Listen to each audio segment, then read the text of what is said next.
हरिओम, मी नंदन सिंह भालवणकर, दादरला राहतो। मी श्री अनिरुद्ध उपासना फाउंडेशन या आपल्या संस्थेमध्ये IT डिपार्टमेंटमध्ये कार्यरत आहे। मी बीटेक इन कम्प्युटर्स आहे आणि मी 1998 सालापासून बापूंकडे येतो। माझा हा अनुभव आहे तो माझ्या डिप्लोमा इंजिनिअरिंगच्या वेळेचा आहे। डिप्लोमाला ॲन्युअल पॅटर्न होता आम्हाला, परीक्षा पण असायच्या फायनल परीक्षेच्या आधी, आणि ॲन्युअल पॅटर्न असल्यामुळे 9 सब्जेक्ट्स होते टोटल। त्यामुळे अभ्यास पण तसा बऱ्यापैकी होता आणि खूप रायटिंग वर्क पण बरंच असायचं, असाइनमेंट्स आणि इतर पण। तर काही परीक्षा माझ्या झालेल्या फायनल परीक्षेच्या आधीच्या, आणि शिवाय मला आता इंजिनिअरिंगला जे होते त्यांना एक कल्पना असावी की अशी एवढी बुक्स असायची, जाडी बुक्स असतात, ती तुम्हाला कॅरी करायला लागतात अभ्यास करण्यासाठी, कॉलेजात वगैरे न्यायला लागतात। तर हे सगळं खूप ओझं होतं पाठीवरती, एवढी सगळी बुक्स कॅरी करायला लागल्यावर। तर त्यामुळे का होईना किंवा मी खूप फास्ट लिहायला लागायचं परीक्षेला पेपर कंप्लीट होण्यासाठी, त्यामुळे माझा हा उजवा हात प्रचंड दुखायला लागला, खूप वेदना व्हायला लागल्या। तर तेव्हा मला एक भीती वाटली मनामध्ये की अरे आता माझी फायनल परीक्षा आलेली आहे, जवळ आलेली आहे, तर मी आता लिहू शकेन का याला, कारण टोटल 9 सब्जेक्ट्स होते। आणि कसं आहे की डिप्लोमाचे जे तुमचे मार्क असतात त्याच्यावर तुम्हाला डिग्रीचे ॲडमिशन अवलंबून असते, आणि सीट्स पण लिमिटेड असतात। प्रत्येक कॉलेजमध्ये 10 सीट्सच असतात, त्यामुळे खूप कॉम्पिटिशन असते आणि तुम्हाला चांगले मार्क स्कोअर करणं भागच असतं जर तुम्हाला चांगल्या कॉलेजात ॲडमिशन हवी असेल तर। ह्या सगळ्या प्रेशरमुळे माझा आणि हात दुखत असल्यामुळे मला खूप टेन्शन यायला लागलं। मी परमपूज्य सुचितदादांकडे गेलो, त्यांना असं आम्ही कॅरी करायला लागतं वगैरे सगळं सांगितलं। तर दादा बोलले काही काळजी करू नका, सगळं नीट होईल असं बोलले।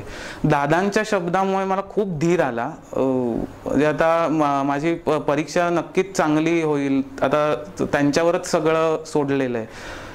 तर एक फायनल परीक्षेच्या थोड्या काळ आधीची ज्या परीक्षा होती त्याच्यात मला लायब्ररीचं बुक रिटर्न करायचं होतं। ती 2 जाडी पुस्तकं कॅरी केल्यामुळे मी ती लायब्ररीत पुस्तकं दिली, आणि नेक्स्ट दिवशी माझा हात प्रचंड परत दुखायला चालू झाला। म्हणजे मला परत भीती वाटली की अरे आता कसं लिहिणार मी मेन परीक्षेला। तर मग डॉक्टर लीनम पडेलकरांना सांगितलं, त्यांनी दादांच्या कानावर घातलं, आणि मग त्यामुळे परत मन माझं शांत झालं। तर ऐन फायनल परीक्षा आली।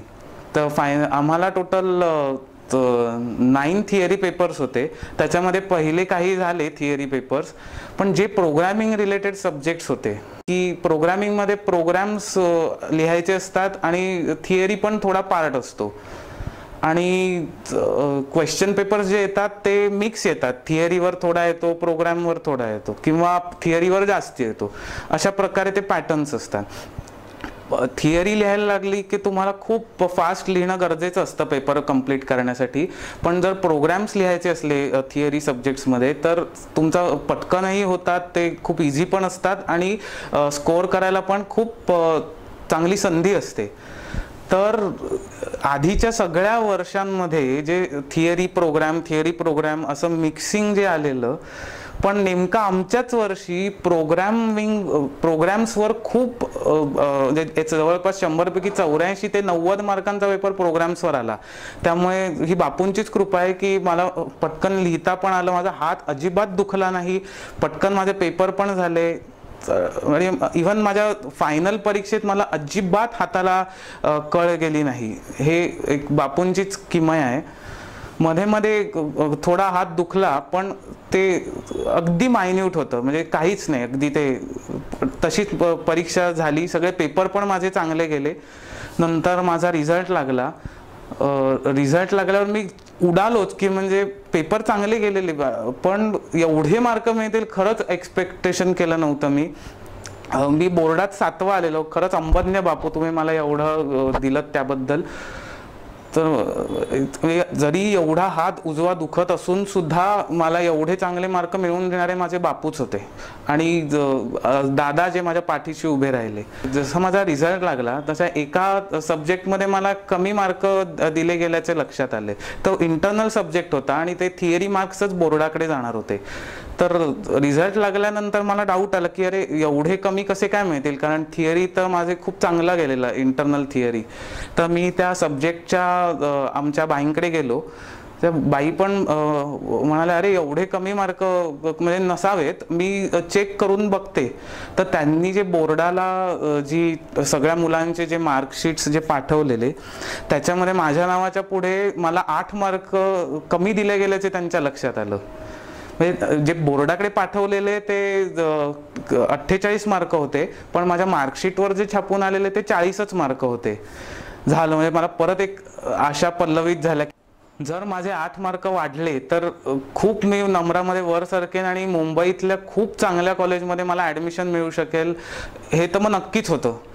तर आणि जेव्हा रिझल्ट लागल्यानंतर तुम्ही काही मार्कशीटच्या करेक्शनसाठी जेव्हा कुठचंही पाठवता बोर्डाकडे तेव्हा ते प्रोसेस व्हायला खूप वेळ जातो. आणि माझं जे VJTI कॉलेज होतं ते ऑटोनॉमस असल्यामुळे त्याची लगेच ॲडमिशन प्रोसेस होती, ती पण पुण्याला होती. त्यामुळे 4 दिवसाच्या आत मला मार्कशीट मिळणं हे अनिवार्य होतं. त्याशिवाय मला त्या चांगल्या कॉलेजमध्ये प्रवेश मिळालाच नसता.